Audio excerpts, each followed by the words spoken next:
Hello, Ray Winston here.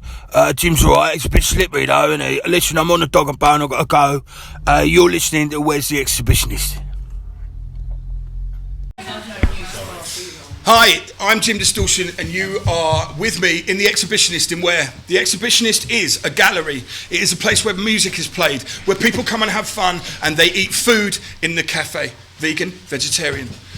What I'm doing here is doing a podcast radio show to promote local business, to promote myself, to promote everything that we can find that is interesting, because the Exhibitionist is a hub of creativity, and it's important that you guys come along on our journey and you find out about all the new things you never knew you knew or wanted to know. So what I'm doing basically is I'm coming back to radio after 9 years. If you don't know who I am, I'd be very surprised if you did. My name's Jim Distortion. As I've said, I'm an ex-musician, an ex-radio host, and I've done a lot of things. I'm a partner in Madhouse Tattoo in Stansted Abbots, and I make industrial furniture and metal fittings in Metal Machine. If you want to join in with this show, then use Instagram account that's just Jim Distortion. Send me a message. Become involved in what we do and how we do it. Because if you ask questions to my guests when we are live and we sort out the bugs, then we'll all know what you're thinking and how you're enjoying the show and what's going on. So look up at Jim Distortion on Instagram and you will find our show and how to contact with us.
we're going to interview Jess from the Mama Hive. Hello, Jess. Hello.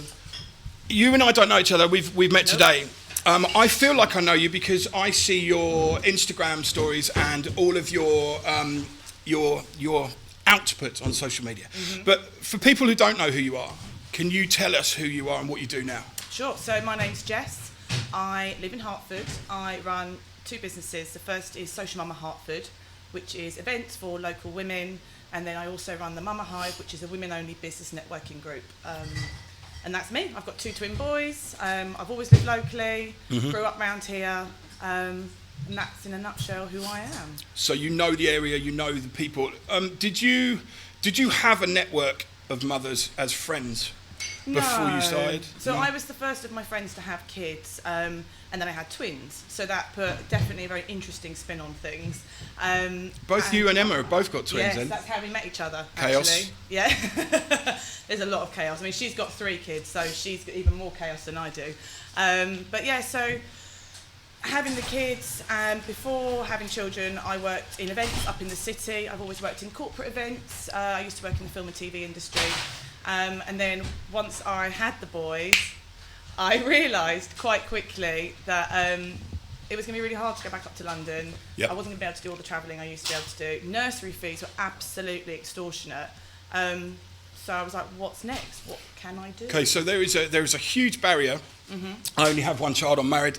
He's 5 years old now. There is a huge barrier for women who have stopped to have their children to go back to work, right? And a lot of the barrier is monetary. Yes. Because how the hell do you pay for nurseries? How do you pay for, time for your child to chill after school, or if they've got that stage, or just be looked after? Yes. The other thing is, I don't want to be away from my child feelings, presumably. My wife didn't go back to work for a while. She now works for Medivet, but she's done that. We spend most of our money on childcare and outside of it. So what were you doing as a job before this all started? So I worked in events. Right. That's always been So what it's I've done. always event planning. Always in the city as well. So Right. always commuting. Absolutely loved it. That was kind of my life. Okay. And it was a pretty full-on career. There was lots of travelling, especially when I worked for the film industry. I used to go to all the film festivals, which sounds very glamorous. Was actually like 18, 20-hour days, Yep. which again is great because I could cope on a hangover Yep. with 3 hours sleep prior to having kids. Whereas now that literally would take me weeks to recover. What happens when you have kids? Why is there a switch? Even the men, believe me, even the men, there is a switch in your head that as soon as that child lands in somebody's hands, you can't cope with hangovers, you can't do all-nighters, nothing works properly anymore. It's beautiful. So, the Mama Hive. Yes. How did you arrive at the destination that you wanted to make that work? How did you think? Was it your thought that, I'm trying to formulate a question, right? The question is, right, what makes you walk down the road of wanting to be supportive to other mamas and make a hive mentality? Hive mentality, in my mind, is a spectrum of different people with a spectrum of different abilities coming together to formulate a support network. Is that what it is? That is basically what it is in a nutshell. So when I started thinking, oh my God, what am I going to do? We need to earn some money. I need to go back to work, but I can't go back to the old kind of 9-to-5 job I was doing. Yep. I started doing the events locally with Social Mama Hertford. And through that, I met so many women like me who, after having kids, either couldn't go back to work, didn't want to go back to work, but they didn't know what else they could do.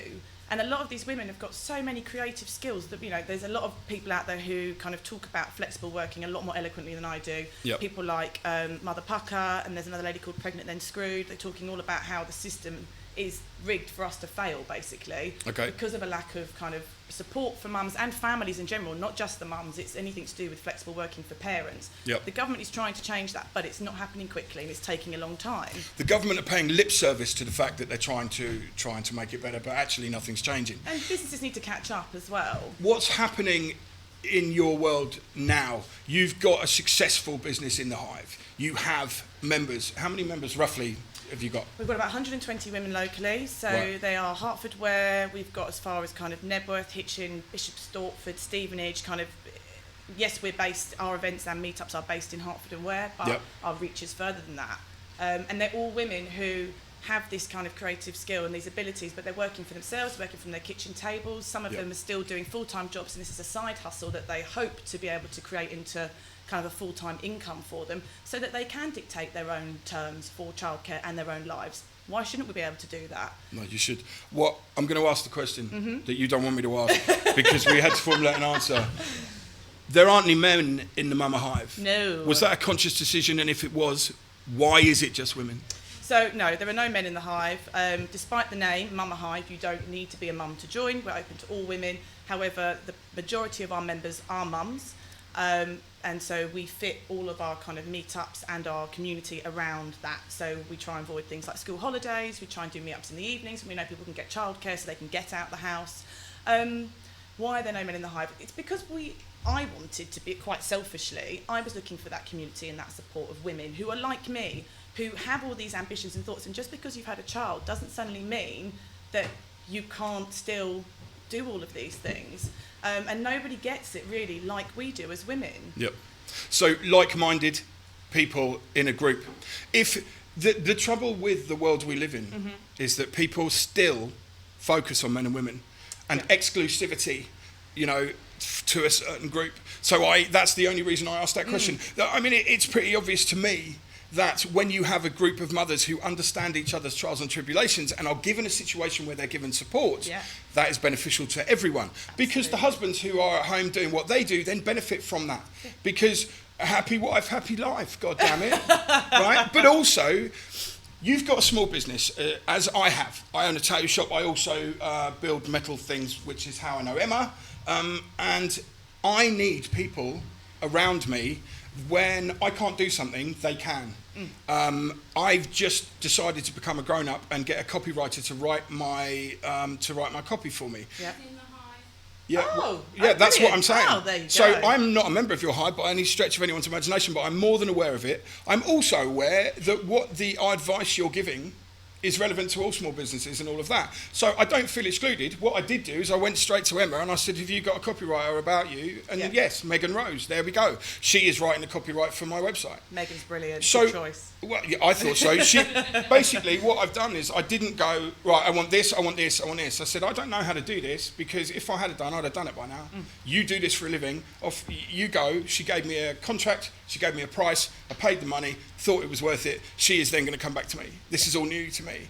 But the hive is benefiting me, whether I'm there or not, because I went through a member to get to another member. It's all about benefiting and supporting each other. So regardless of whether or not you're a woman buying other women's services, obviously that's great, but it's more about, okay, what do you need? Right, I know somebody in my network who does this, and you know, she's flexible, she'll work in the evenings, she can work around you. That's one of the benefits of using people who kind of are freelancers and work for themselves, is they're not dictated to by the 9 to 5. So you can work together and you can be flexible, but you know, the key element of the hive is working together, collaborating and building that community, and that's what we're all about. Okay, so long term for the Mama Hive, where do you see that taking you? Oh God. Can I just interrupt myself?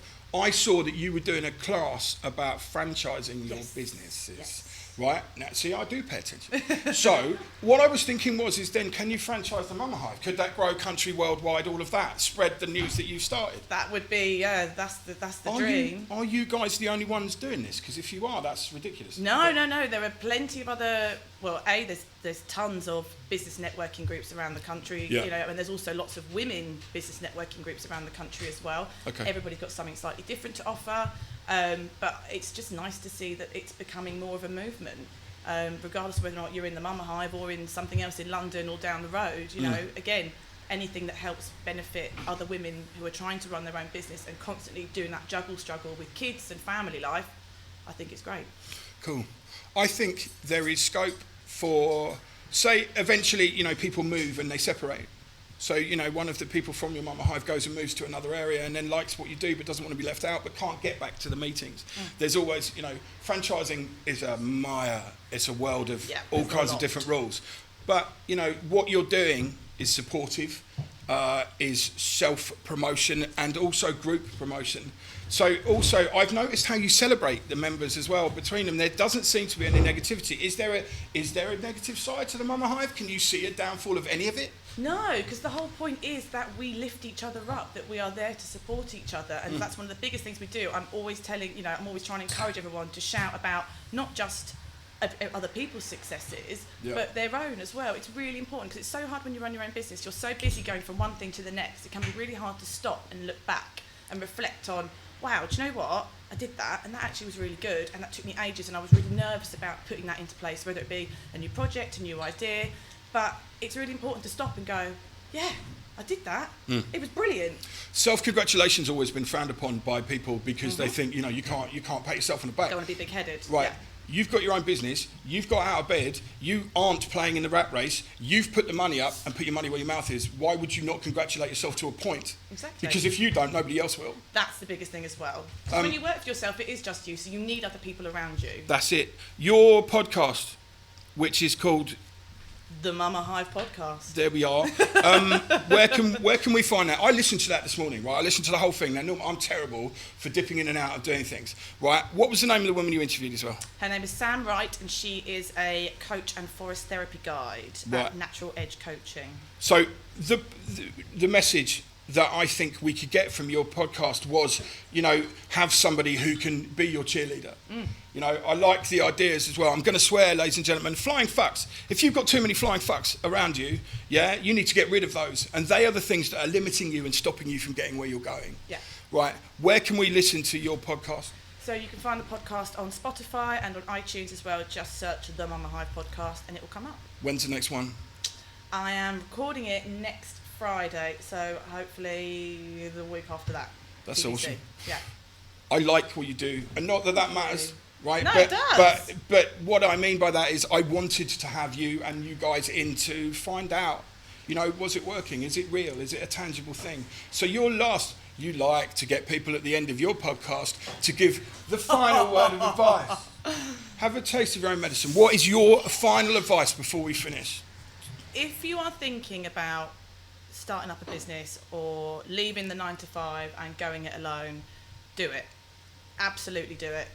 Try, let go of those fears, give it a go, because you won't regret if you try, but you will if you don't. And I think that's the biggest thing. And also, if you're worried about it, join the Mama Hive, because we'll help you. That's excellent. Plug in there. That's excellent. Thank you very much, Jess. That's awesome. Thank you. Thanks for having me. That was great. Yay! Hello, Tom Jones here. You're listening to Where's the Exhibitionist?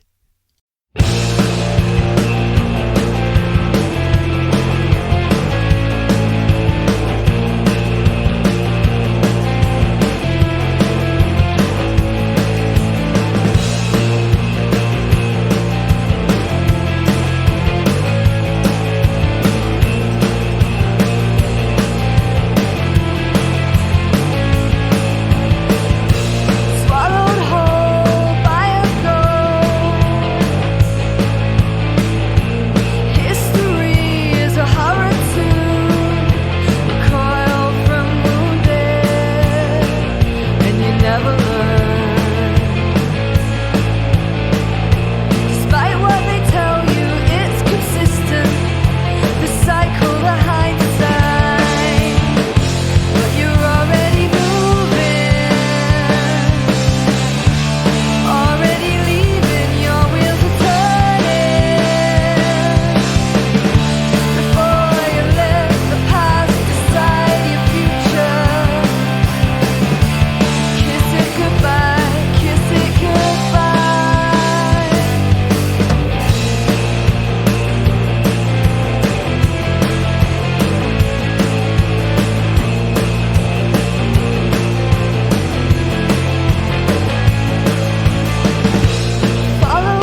Are we good levels wise? We're recording now already. Well, yeah, it's recording, so. Okay, ladies and gentlemen, I would like to introduce you to Emma, who has the business called Cherry Pie Makes. Do you? Yes. Right, see? Right. But also, let's go back a bit. The reason you're here is because you came to me and asked me to make some metal pieces for you ages ago through Metal Machine. Yes. What does your business, Cherry Pie Makes, just that bit, what does that do? What do you... Cherry Pie Makes is a sister company to Cherry Pie London. Cherry Pie London is the original company that I set up when I went freelance as a VM, which is a visual merchandiser display designer. So I work as a display installation artist for big retailers, and also freelance as a dresser for windows and in-store and events. Because you're not talking small people. You've done Selfridges, you've done John Lewis, you've done some pretty serious characters in the high street. So you come from a very professional background. Yes. But your Cherry Pie Makes is the sister company makes like pompoms and bunting and fun stuff with kids in mind. Yeah. So it's a sort of sister company that evolved from the bigger company. Basically, when I had my children, it was harder for me to go and work on those bigger projects because A, you need a lot of money behind you to fund them, because obviously you know the type of things that I make, and B, you need to be able to work overnight, etc. So I was looking at the stock that I had and thinking, what can I do with that stock that allows me to work from home? Right. And a couple of people had seen some of the things that I'd made for John Lewis and the likes of Liberty, name drop, just asked me if I could make them for them, and I thought, why not? So you've taken something that was your everyday living, at a pretty high level, and you can drop liberties if you've worked there. Why wouldn't you?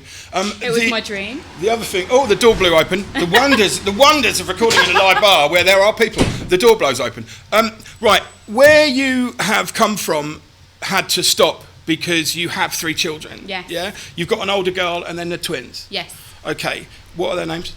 Lois, Betty and Joni. Okay, I've met all 3 of these children, and they're beautiful children, and they're chaos in a beautiful way. Yeah. So that's great. But what those 3 children have done has meant that you've had to adapt your life, to a certain extent, to fit into what you do for a living. Yes, yeah. But you haven't stopped altogether, though. You're working nights in installs, going home to your children and having no sleep and doing that. Yes. Is the idea to withdraw from that?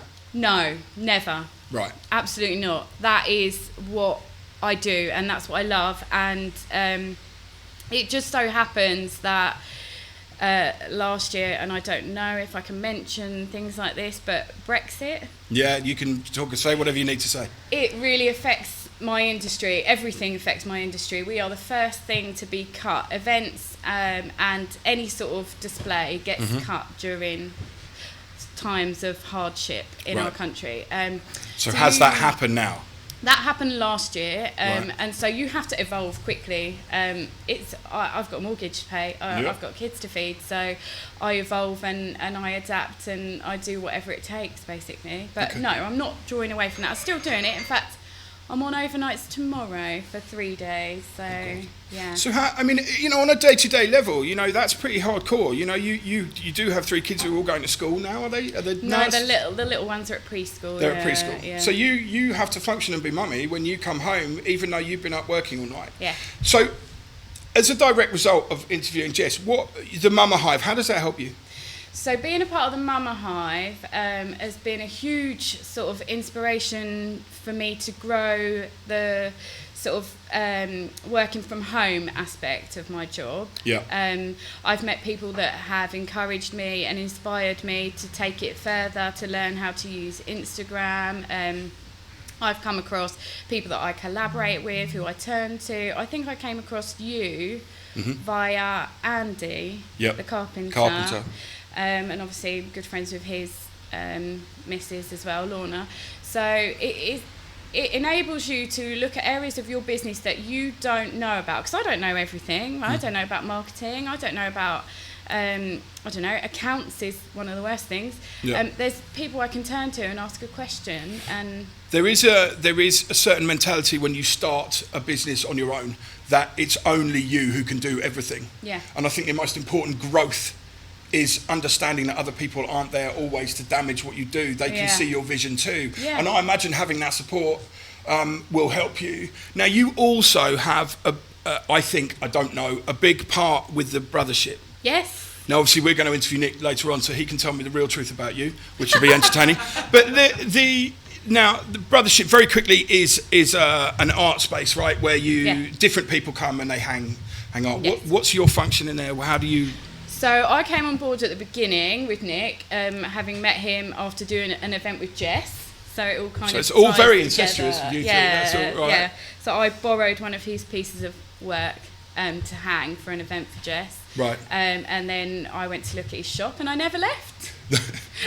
Right. So I am, in the loose sort of way of using that word, the curator of the space. So because of what you do in Liberties and John Lewis, you have an eye to make the place look great with the art hangings and whatever spectacle you need to create. Yeah. And I've seen pictures of you painting walls and drawing spiders. Yeah, I did like a spider string art thing, yeah. I would have come and seen that, but I'm terrified of spiders. That would have done me, man. I can't do that. 6'2", massive, and I hate spiders. It was big, yeah. Okay, so the area of Hertford seems to be growing from small businesses that are insular to opening up to the idea of working together as a community of businesses.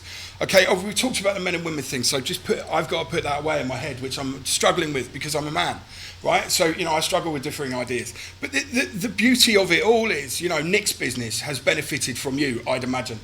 All of you guys have benefited. Well, obviously. But the thing about it is would you have been so successful individually without, the addition of everyone else? No. And I don't think it could work. No. Now, Hertford has been notorious over the years, it's a county town, it's done this, but Hertford town centre is in real trouble. Yeah. They're really hurting themselves with the way they drive their cars in the redirection of the parking. Yeah. And Hertford Council are a fool to themselves. Landlords as well are charging way too much money for their buildings, wanting 6 months down and 6 months up front. Who's got a year's rent when you're starting a business? Because I didn't. So I didn't do it. And now you can see why the other side of my business is struggling as well. Yeah. Well, you guys, you did a street market. Yes. Right. Yeah. Tell me what happened with that. So it was Jess and you. So you tell me what happened on that market. So Jess decided to do a sort of bring our high street to life kind of market and show all the amazing indie businesses in our town. Yep. And she did it.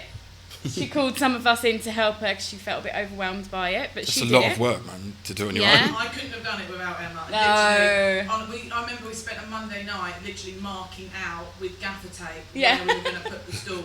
So I made her come with me. We had a tape measure, and I made her do it, and because she was very different, so. That's fine. It's fine. I made a lot of money.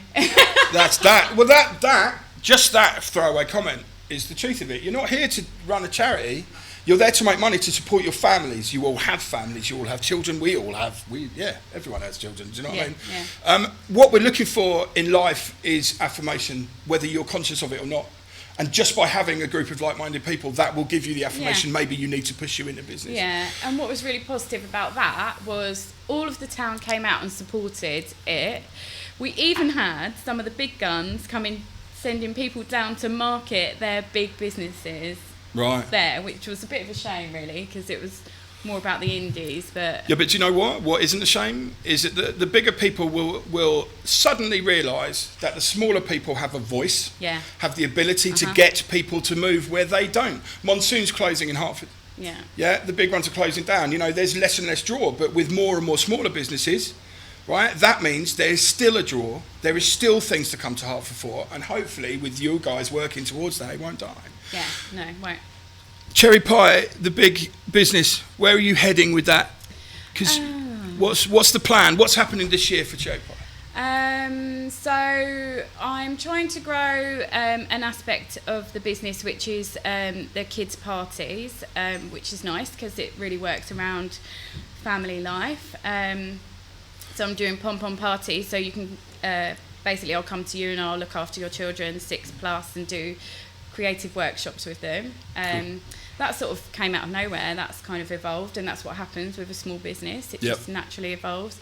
And also going back into the bigger retail design, and obviously being part of Brothership and pushing that message out there, yeah. Good.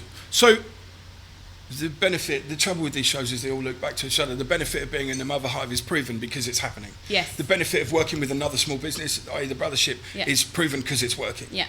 So if you were to give somebody who's just had a child, or they're in a situation where they need to get back to work but don't know how, but have a skill, or have a drive to do something, what would you give them as advice?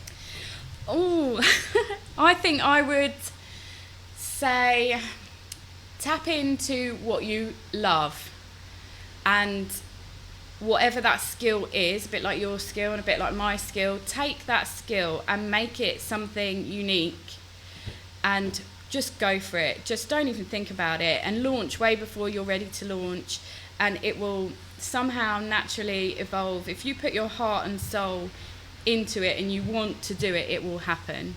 So just go and do it. Do it. Yeah, just do it. Nice one. Right, thank you very much. That's all good. Hello, this is Michael Jackson. You're listening to Where's the Exhibitionist?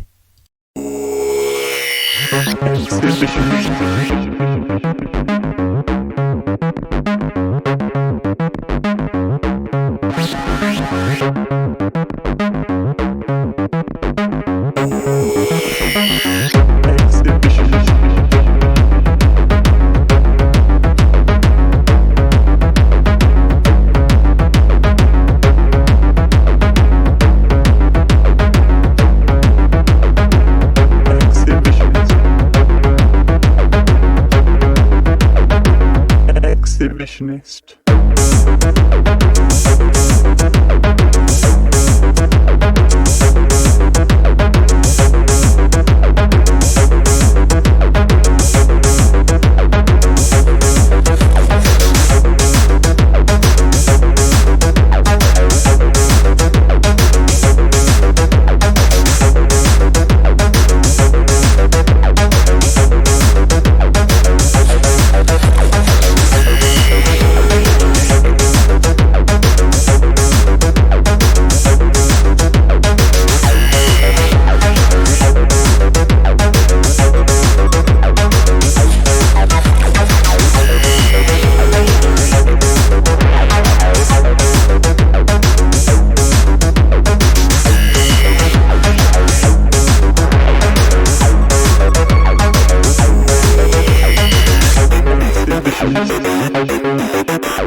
ladies and gentlemen, I'd like to introduce Nick from the Brothership. Hello, Nick. You all right? Hey, Jim. How you doing? I'm very well, mate. You own the Brothership in Hertford Town Centre. Correct. Which took over from an ex-tattoo shop, funnily enough, Custom Ink. It was, that's right. Because they were rubbish. And I'm allowed to say that because it's rude, isn't it? You're not probably allowed to say anything. But they were rubbish, ladies and gentlemen. There you go. Right. Can you explain to me what the Brothership does and what it is? Good question. Brothership came about from the want of having a space to create artwork and sell the artwork, but in a high street sort of environment, coupled with not wanting to see empty units in our hometown of Hertford. And that particular unit was up. It was up for let for quite a while. Mm-hmm. So it sort of just went from there, wanting to do something in that space, making some calls and just making it happen, really. Okay, it's a big space as well, isn't it? I mean, you've got a big frontage. 1,000 square feet, yes. 1,000 square feet. Yeah. So what happens in there? What is art produced or just hung? Yeah, exactly that. We've got 4 studios within the space, and we've got a shop front. So within those studio spaces, we create work. We have 4 artists in residence.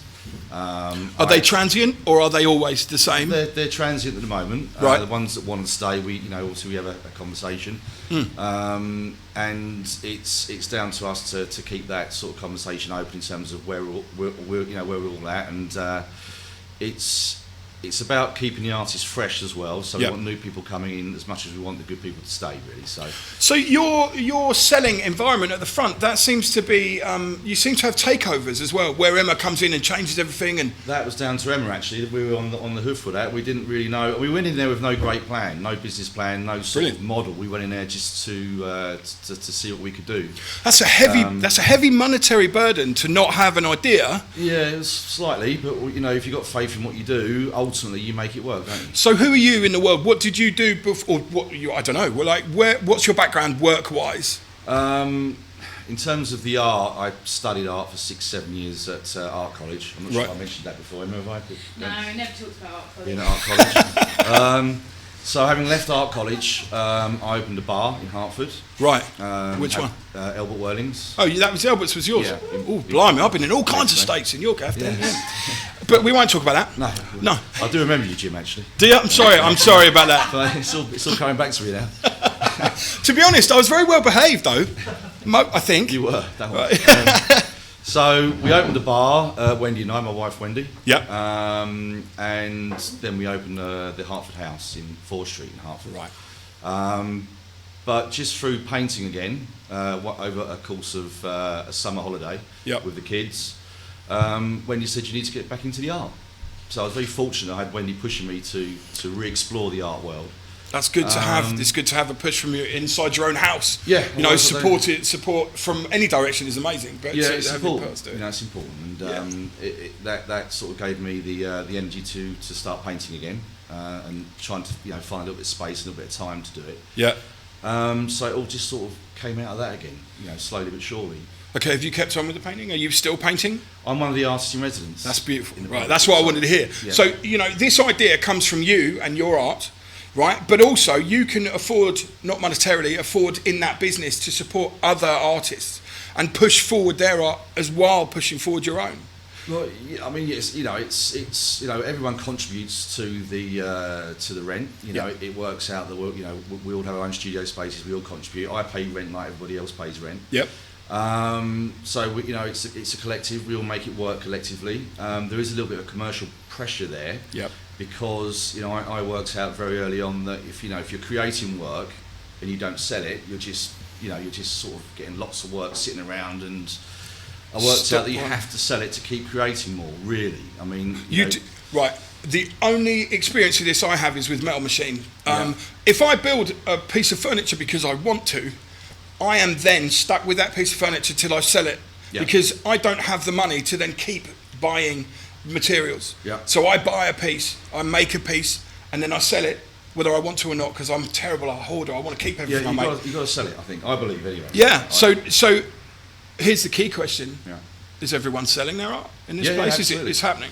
But that's the bit, that's the important thing. You have to have a little bit of commercial pressure there in terms of the rent that we pay. Yeah. So you create work to sell it. Yep. You know, and when you sell it, you create more work. So it's a nice cycle to be in. Self-perpetuating. So you make, you sell, you make, you sell. You see, that's the fundamental of every single business that has a product that comes from somewhere, even if they don't produce it. You get in, whether you buy in or you make in, you push forward, you sell at a profit. Yeah. So therefore, you know, you're doing that. I think the important thing with the Brothership for me, though, was it's come out of left field. It's not a business you see every day, but more and more places. There's a place run by a friend of mine called Steve, called Skulls and Orchids in Eastbourne, who's basically doing the same thing you're doing, apart from he's a silversmith, there's a painter, and he does all that too. Now, more and more I'm noticing that places like Brothership, where there is a collective, a hive, if you like. Exactly. Are coming in. Now, what I'm noticing, there is a group. You three are involved business, you know, in a business way. So the Mama Hive, your hive of people, you know, Emma's involved in all of that.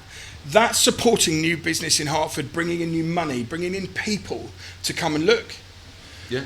Was that conscious, or has that happened by mistake? You know, did you want to bring in people? Did you want to do it? You said about. Sorry, I keep talking. You've got the place because you wanted it not to be empty in Hertford. Yeah, exactly. It is, you know, the collective bit is important. I mean, it is about doing something interesting within our own town, and you know, getting all these wonderful people that may be doing stuff at home or on their kitchen tables to come and get involved. Yeah. You know, with us on that high street level, because the exposure's great. You know, we've got a great unit, we've got a lot of footfall, and the more people get involved with us, the better. You know, the high street needs to do something a little bit different. Yeah. A lot of people buy their art online. You sat there with a glass of wine of an evening, you buy it, you press, you know, buy, the poster will turn up or the canvas will turn up the next day. We want to sort of bypass all that. Right. We get as many people involved as possible locally and beyond, if possible, to come and create work on site. You can come in as a customer and see that piece being created, have an interaction with the artist that's creating it for you, and you know, have an ongoing relationship with that person. Very rarely are you allowed into that inner sanctum of an artist's life. That's amazing. I didn't know you did that. Yeah, and you know, a lot of artists will sort of just bury themselves away, shut the door, you know, and create and don't get to interact with people. And it's a trick. It's a balancing act. A lot of people.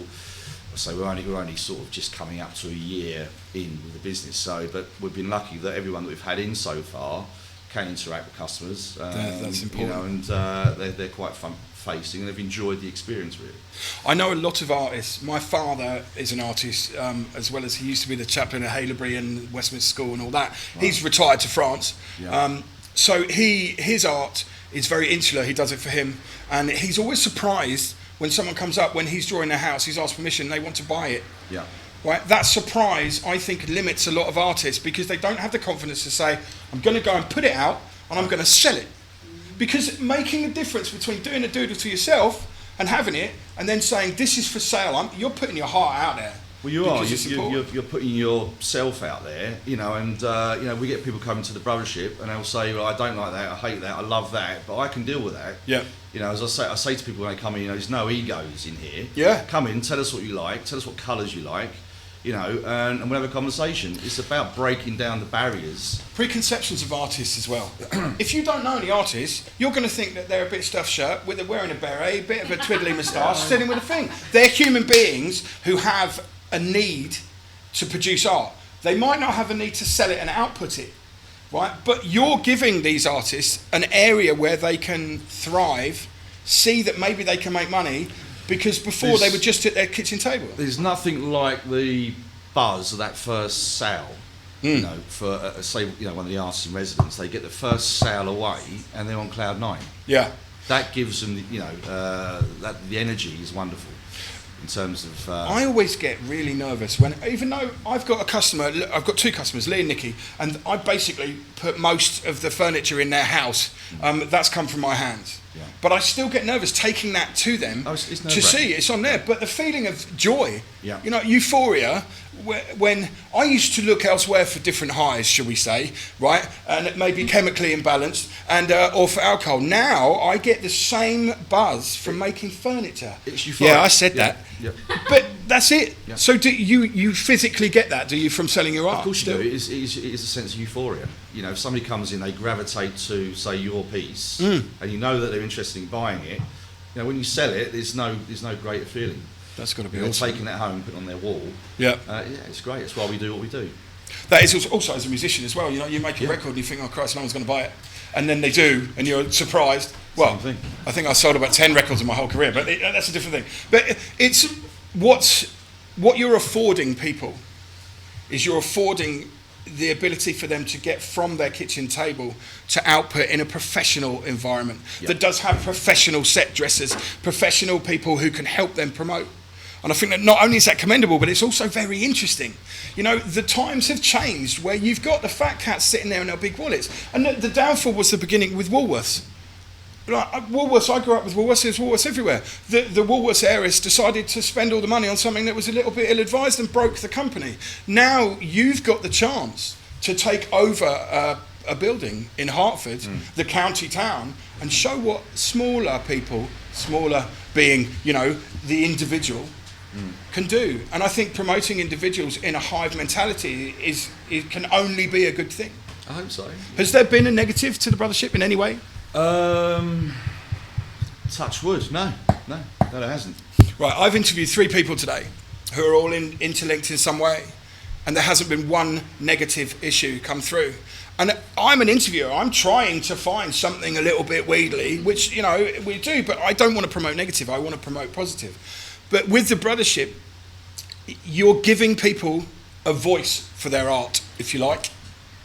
Hope so, and also we're giving an opportunity to people that don't necessarily go out and buy art or understand art to come in and learn about art and where it's come from. Yeah. Because, you know, galleries traditionally are very unwelcoming, or can be unwelcoming places. You know, they you know, growing up as an art student and going to places like Cork Street, if we were to go into a gallery, the people in the gallery didn't want us in there. No. Because they knew that, you know, we were probably too young to be able to afford the art that was on display, so they just used to ignore us. You know, it's only because we had a little bit of confidence we used to go in there and go in there anyway and look around. But we're trying to break that down. We're trying to, you know, you see people standing outside looking through the window, and when we see that, we go outside and say, "Come in, brilliant, you know, speak to us, because that's what we're here for." I know a couple of gallery owners. I know Rupert Mars in Mayfair and the John Martin Gallery in Cork Street. Yeah. And they have always said to me, Rupert Mars is on some art show, Antiques Roadshow, doing the art thing. I used to run a restaurant in London in Mayfair, and he was a shareholder.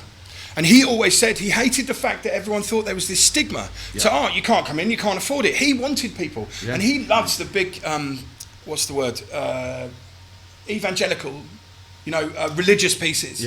And he loves those because they're so detailed. So he wanted people to come in and talk to him about it, but they never did. Hence, he's now on television talking about it, opening it up. So now, the perception is changing. It's no longer elitist. I can go to you and buy a piece of art. Yeah, correct. Yeah, and the only thing that quantifies how much that art is worth is how much I'm willing to pay for it. Yep. Right? But you have to guide me into why it's worth that just by showing me what you do, and if I like it, I'll buy it. Exactly, that's it. Providing people with the ability to buy art on a street level is an amazing thing. And I respect you for that, Nick. That's a great business to have. The same as the Exhibitionist. You know, the Exhibitionist here, we have paintings up on the wall. We have people who come here. You know, it's slightly different to you. You know, obviously this is a gallery space, but there is no stigma here. You know, you can come in and have a cup of tea through the cafe in the week. You can come in and have a fake bacon. What do they call that bacon? Seitan bacon, right? It's not bacon. It's something else. It's vegan bacon. There we go. Flipping heck. Thank God for you. Right. So what happens is that, you know, we in this space where art, it's becoming more acceptable. It's breaking down barriers. Exactly. And I think that's important. It's always about breaking down barriers. What's the future for the Brothership, do you think? Don't know. As long as I'm working with wonderful people like Emma and Jess, you know, who knows? I think we've got it all there to explore. At the end of the day, we'll work it out. As I say, we went in day one a year ago with no plan. Yeah. No plan at all, apart from creating work and then trying to sell it. So we've come a long way in a year, I would say. And I think we've got some moves. We need to make. We'll work it all out. Yeah. A bigger unit, maybe more artists, more studio spaces. Yeah. There's a lot. You're going to try and stay in the high street, though, yeah. Yeah. Oh, that's important. You've got the footfall. That's cool. My son Samuel just came in. How you doing? Basically, I think what I've gleaned from today is the fact that smaller companies work together. Yeah. The hive mind, the hive mentality, you can get an awful lot further than you can on your own, and I think everyone should embrace that. Well, look, thank you to Nick, thank you to Jess, thank you to Emma, and I will put all of your links in the write-up of the show underneath, and I wish you all good luck. And if I can help in any way, please let me know. Thanks very much. All right, thank you. Here we go. My husband and I always listen to Where's the Exhibitionist? We find it reaches our standards.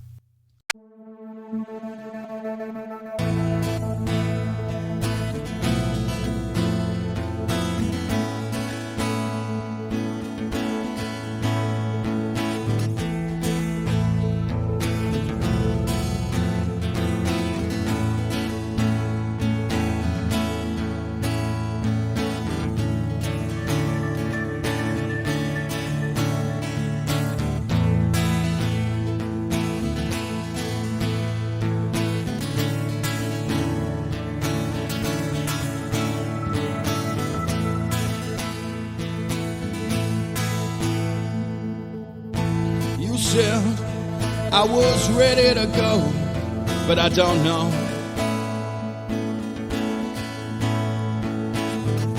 You said there were things I should know, but they don't show. Pictures all around my head, but they cut me. Thoughts running round my head, but they save me. Show me what you think, and she seems to be so strong. Hold me as I start to sing, I'll be gone before too long.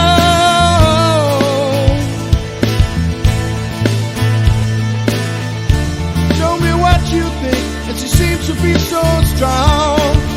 Hold me as I start to sing, I'll be gone before too long. Whoa.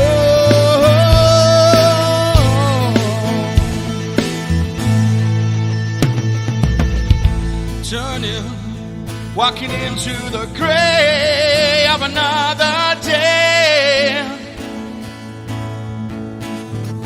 Taking the tatters of my life, I will find my way. Burning the strands that hold it near. Breaking the bonds that made it clear. Show me what you think, and she seems to be so strong. Hold me as I start to sing, I'll be gone before too long.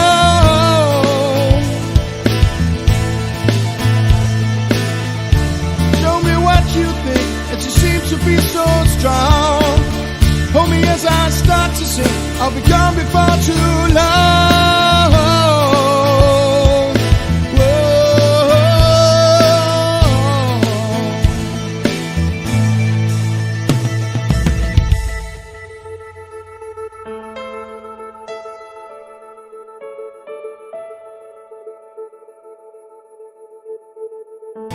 You said I was ready to go, but I don't know.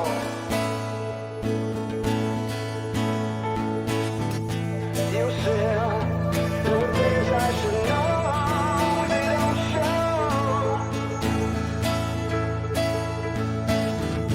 Pictures all around my head, but they cut me.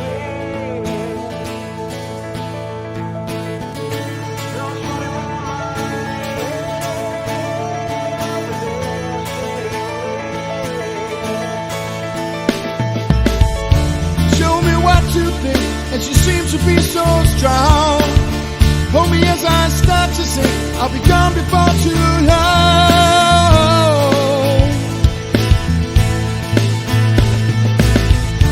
Show me what you think, and she seems to be so strong. Hold me as I start to sing, I'll be gone before too long.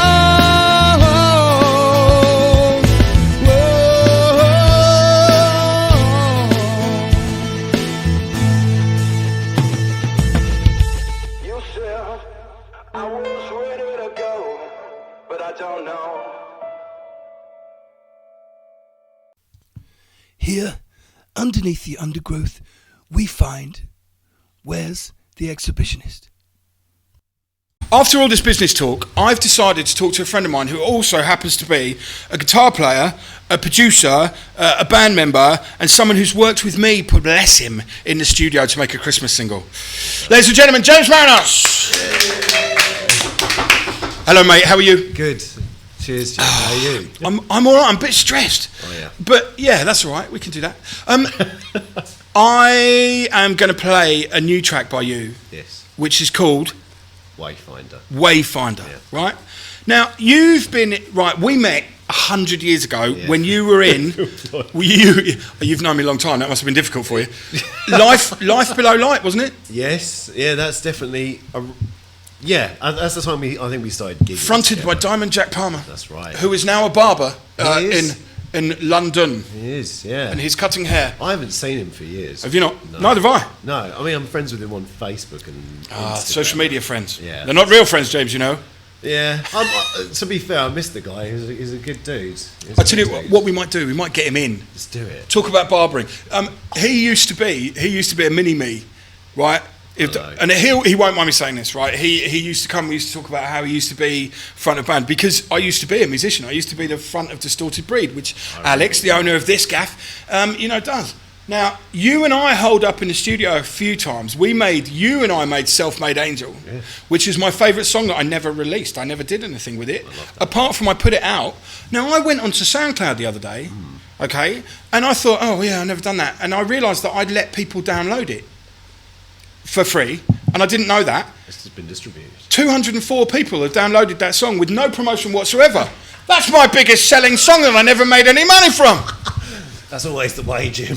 Do you know what, though? I'm a bit of a nightmare. I went into the studio with you and I said, I've got an idea. And you went, go on then. So I played you 2 bass parts. That's right. And showed you some lyrics. And then you went, all right, well, I'll play the guitar and we'll do this and we'll make the drums. So we made things. Are you still making music in that way? How's your musical process, man? Still making music. Wayfinder is a new track that I've done, but playing in a band still. Ritual. That's right. I like Ritual. Metal.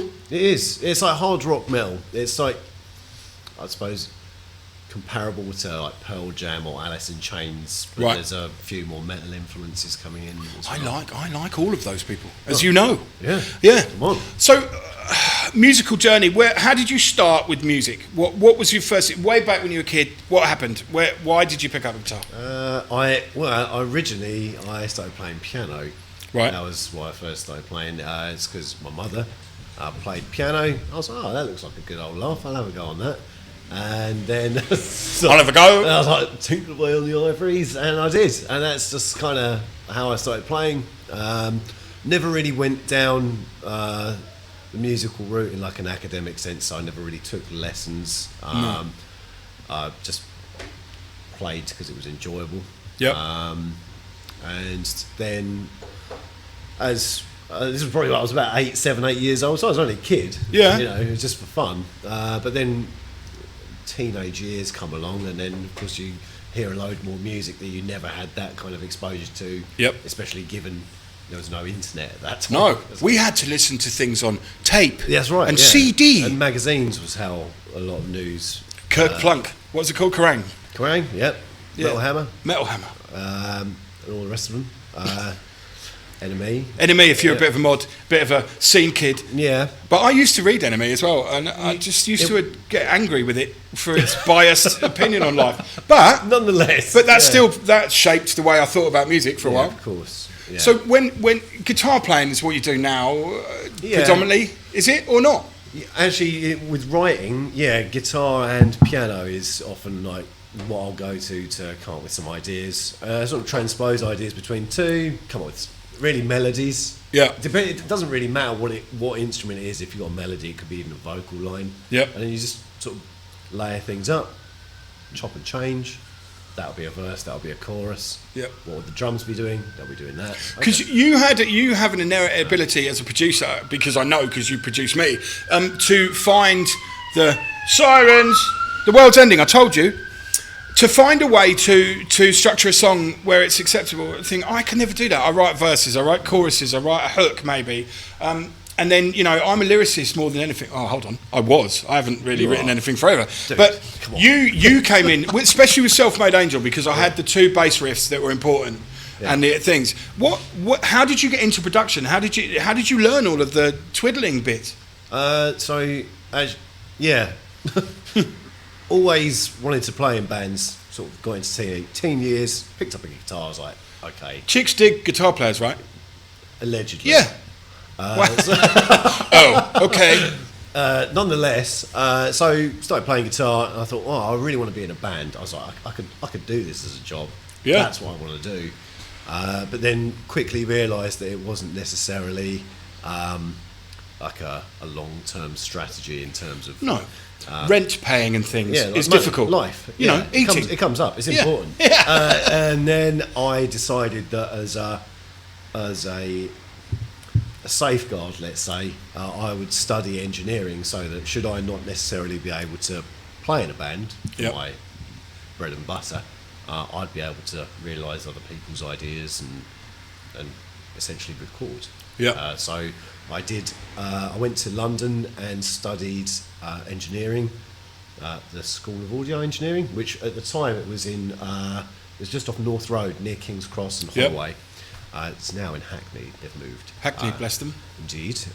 But yeah, so that's where I studied. Studied for a year, and then after that, started sort of. That's the academic side, but I'll tell you where I really learned was actually when I went out and started doing it. Right. And I started learning as a live engineer, which I always think is probably the more challenging environment to cut your teeth, so to speak. Well, you've got to deal with everything from egos to string breaks to bad chord, what are they called? Plugs. Yeah. What the hell? Leads. There you go. The word for leads. You know, there's no telling what's going to happen on a live show. No. Obviously, depending on the venue and the act and the times you're given, you know, line checks, or you might get a full sound check. Did you ever have to produce us live? Did you ever do the soundboard for us? Because I have a memory of you doing that. I have a memory of you doing that somewhere. I think maybe at was it the Marquee? Were you there? Yeah, actually, I did do some stuff at the Marquee. Yeah, I think you did. I think because that was before Distorted Breed. Now.